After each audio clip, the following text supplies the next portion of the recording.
Hi, this is Josh from pmstudent.com, and I help new and aspiring project managers succeed in their careers. And today I'd like to talk about breaking into project management. This is a question that I get quite often, and there's a lot of things to cover, so let's get started here. So, first thing that I want to talk about is some of the techniques that you can use when you're trying to break into project management. And I'm specifically talking about someone who doesn't have a lot of experience managing projects and is kind of running into that catch-22 where you're like, I need experience in order to get these roles as a project manager, but I don't have the experience, so how do I gain that experience? So the first thing that I would say is make yourself known.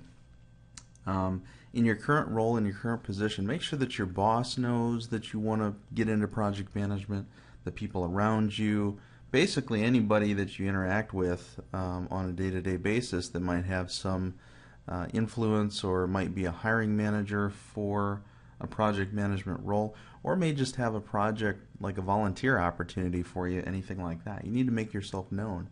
So when you're doing your annual performance review and you're maybe a software developer or customer service agent or something like that, and they're going through the standard goals that they have, learn Perl a little bit better, or whatever the goals might be, make sure that you have one of those goals as to learn and to volunteer for project management positions, or to run or manage a few projects within your team, something like that. Make it something that they're on the same page with you, and you're a team basically trying to get you into that type of role. All right, so the second thing is to create your own opportunities. So kind of in line with making yourself known, you also want to just brainstorm, think of things that you could do. A lot of times when I got started, a lot of the projects that I ended up managing were projects that I proposed. Basically, I just kind of looked around the office and what are the problems basically that we're running into? What are maybe some processes that could be running better than they are right now? And so taking a look at those, it's pretty easy to, in a lot of cases, if you start looking at it that way, to find opportunities where, hey, it'd be really great if we did a project to implement, X, Y, and Z. It would really help us out with this process over here or something like that. Go ahead and propose that, and volunteer your time to go ahead and make that happen. So on volunteering, when I talk about volunteering, it could be what I was just talking about with creating your own opportunities within your organization. It could be an external volunteering thing, so for a nonprofit organization or a local project management organization like a PMI chapter or APM or something like that. It could be for your church or something like that. Basically, there's lots of different places where you can volunteer.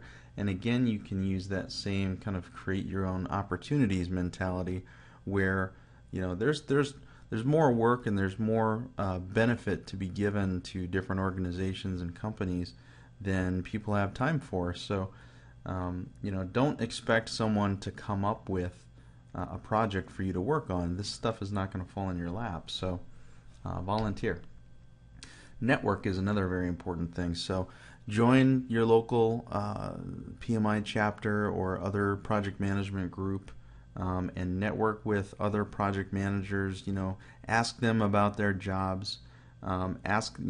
Basically whenever you're networking, there's a couple things to keep in mind. One is that make sure that relationship that you're trying to build with someone is beneficial to the other person. If you come at this with just, a me mentality, it's not going to work. People are not going to want to talk to you. They're not going to want to mentor you. They're not going to want to give their time to you. So more than anything, make sure that when you're doing that networking relationship, that you should first be seeking to provide value to the other person. And that a lot of times that can start out with just asking them about what they do and being very interested in their responses. I've had some people try to network with me or try to get me to take them on as a mentee, and so they ask for some advice or something like that, and I give them my advice, and then the first thing they do is turn around and say, well, I tried that, it didn't work, blah blah blah. I mean, kind of shooting down my advice out of hand, and so that type of thing just is going to turn people off. So make sure that when you're networking, that you're doing it in the right way. And I talk about that in some of my project management career coaching course, but it's an art form. Target organizations who value project management. This is very important too. So especially if you're probably in an organization right now, or maybe you're unemployed even, where they don't value project management, don't go look at jobs. Job titles are important too, because they can give you an indication about what companies are interested in. But target organizations who value project management. If you can get into a large company, one of the big five, like consulting firms or something like that, where they may even have like an internship program for project management. I mean, that's obviously an excellent opportunity if you can get an internship doing something like that. But even if it's not a company like that, you can look at the types of jobs that they post, historically, and network with people on LinkedIn, and you can find out which organizations value project management as a discipline and kind of go after it that way. Donate your time and effort in an acting capacity to demonstrate your ability. This is very important. So, this is a way for you to basically prove that you're able to do the job, and it kind of goes in line with the next one too. So,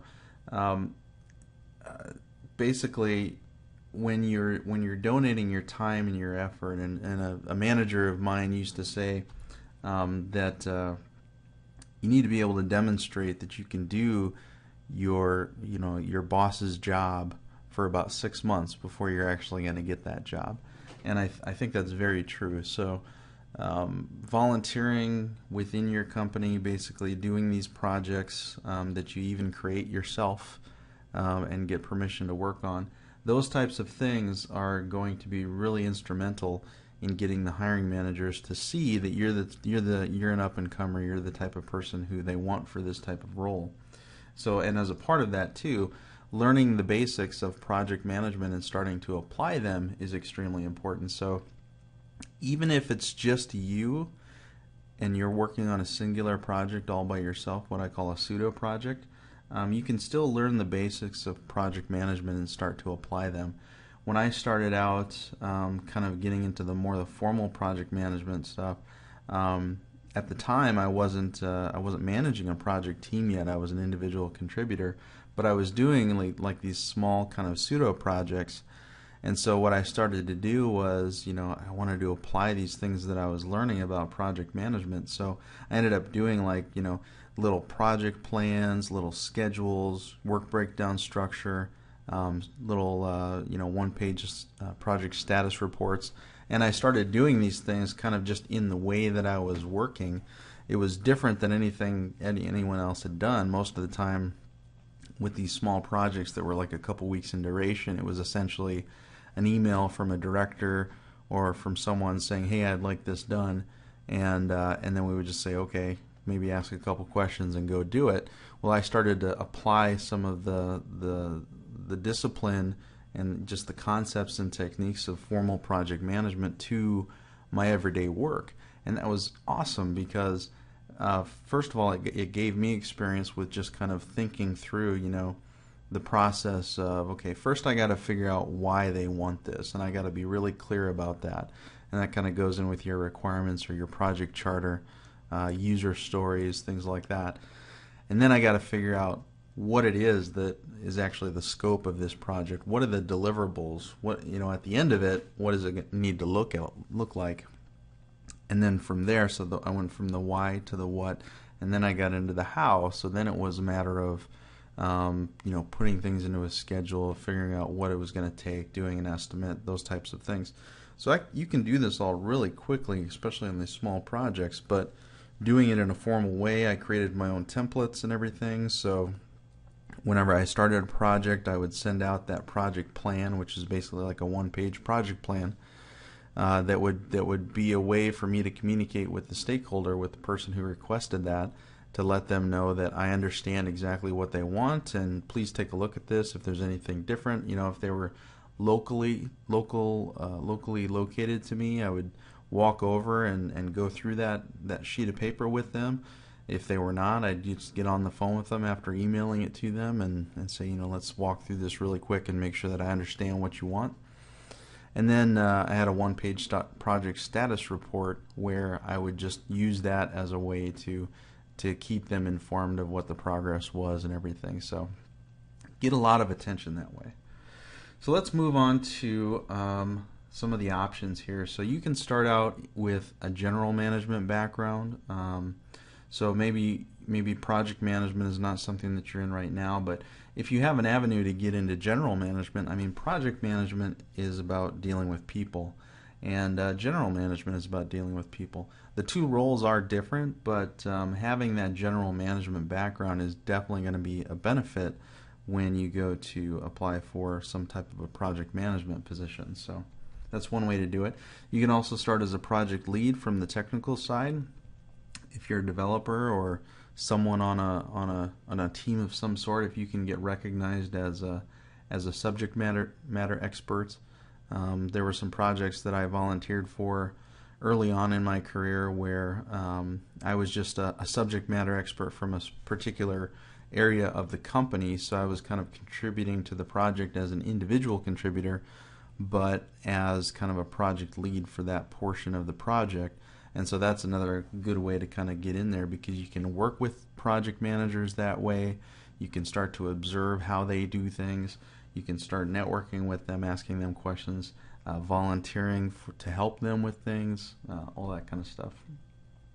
You can also start just as a project team member. So even if you don't have the opportunity to go into general management or to be a project lead of some sort, you can start just as a project team member, and you're working with a project manager, at least one, and so you can start to again take a look at what they're doing, volunteer, try to help them, say, hey, is there anything that you could offload or delegate to me that I could do that would help me learn more about project management and kind of free you up to be able to do some of the more important things that you need to do in your job. So don't be afraid to take over some of those more tedious tasks that you're going to learn a ton from, but for them it's more of a tedious thing that they just have to, they've been doing this for years and it's not a big deal for them, but you would get a ton of value out of volunteering for that. And then I mentioned this before, but do pseudo projects yourself. So even if you don't have the opportunity to be on a project team or to lead a project team of any sort, you can start doing these pseudo projects yourself. So take the daily things that you're doing that are, just projects basically. So regardless of how many people are working on them, if it's something that has a defined start and end point, basically there's a requirement that comes up and you need to go fulfill that requirement and put out something, whether it's a new process or code. You might be developing software, whatever it is. Even if you're doing it by yourself, you can start managing that like a formal project, even though it's a very lean and small formal project. Even if it's just you, that doesn't really matter. You can still get a lot of great experience by doing things like what I described before, putting together a one-page project plan, a one-page project status report type of thing, and starting to just start doing this stuff yourself within your organization. People will be surprised, people will be probably impressed, and you'll learn a lot in the process. Alright, now some things to watch out for that I wanted to talk about. A couple things when I start talking about this topic of breaking into project management. A lot of the questions that I get, people right away assume that they need to get a certification. And I just want you to watch out for this, because a lot of the certifications, like the PMP certification, that requires 3 to 5 years of experience managing projects before you go for it. So and really, a certification is of very limited value if you don't have experience. At least that's my take on it. Now, An exception might be something like the CAPM, or I think it's the IPMA D certification. So those certifications are really there so that you can learn a particular standard. So if it's the CAPM, the CAPM from PMI, that's a way for you to get familiar with the PMI standard for managing projects. It's more of a framework than a methodology, but in the process of studying for an exam like that, for a certification like that, you're going to gain some valuable knowledge about what formal project management is all about, some of the concepts and techniques and things like that. So that's definitely not a bad thing. But if you pursue a certification like that, make sure that you do it for the sake of the learning and not so much because you think, oh, if I get the certification, then I'm going to get a job. Really, it doesn't work that way, and it shouldn't work that way. When you're a hiring manager, I'm going to take someone who has some experience over someone who's got a certification. And I've interviewed people in the past who had, some whiz-bang certification and just really didn't have the competence or the expertise or the experience that certification should have implied. So just be careful about certifications. Don't assume that you need to go get a certification immediately. Same thing with graduate education. If you don't have experience, if you've got a 4-year degree in anything, that's pretty much what your basic minimum requirements going to be for most project management positions is that 4-year degree. If you don't have experience, I would really try to advise you away from going into a master's program or any other kind of graduate education, because at that point getting experience is the most important thing you can do if you want to be a project manager. Kind of depends on your long-term goals. If you do have long-term goals to be an executive or different things like that, then an MBA might be a good degree to have somewhere in the mix there. But I would argue that it's better for you to get some of that work experience, and then later on, 5 years from now, you can go back to school and you can get an MBA, going to night classes or something like that. So don't, again, it's kind of like the certification. Just because you've got an advanced degree doesn't mean that for a project management position that I'm going to hire you or that someone's going to hire you.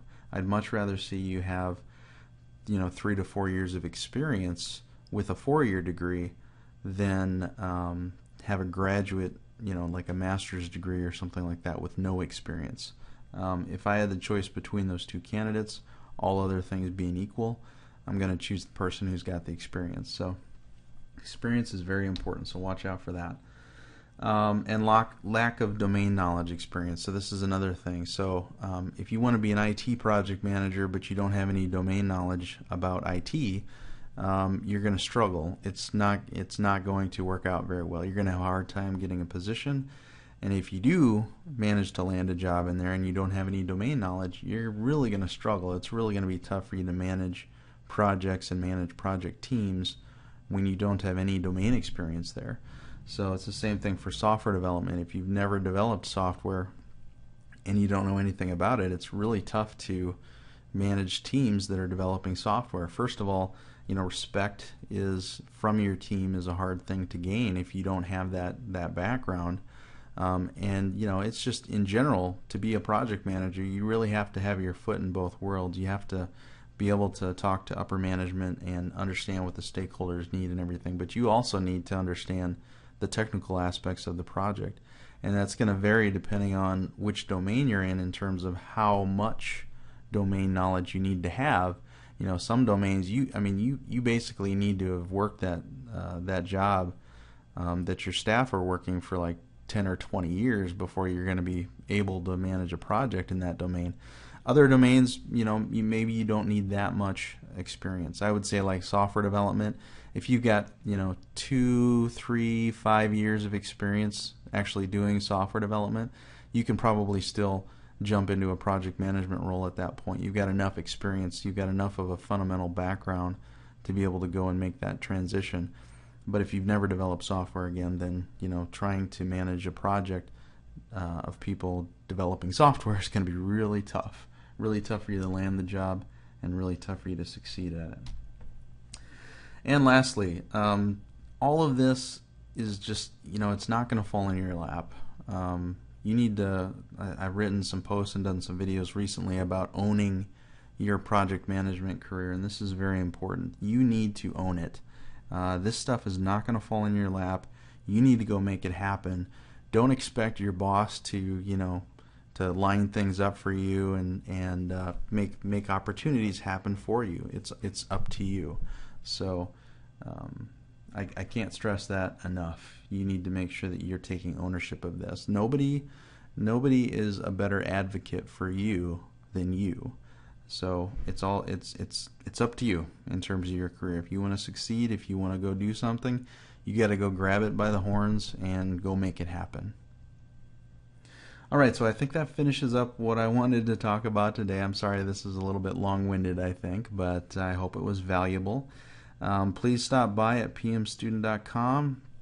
I've got a couple email newsletters if you're not already on one of them that you might want to sign up for. Stop by my YouTube channel if you like. Take a look at the videos that I've got up there. And of course I do have training as well if you're interested in training for, specifically for new project managers or aspiring project managers. That's kind of what I specialize in. I love doing it. So if you stop by at pmstudent.com and sign up for one of those email lists, you'll find out about my training. Or you can go to learn.pmstudent.com, and there you can see my full training program where I try to put together everything that I wish I would have had access to and had knowledge about when I started in my project management career. Thanks everyone. Josh from pmstudent.com signing off.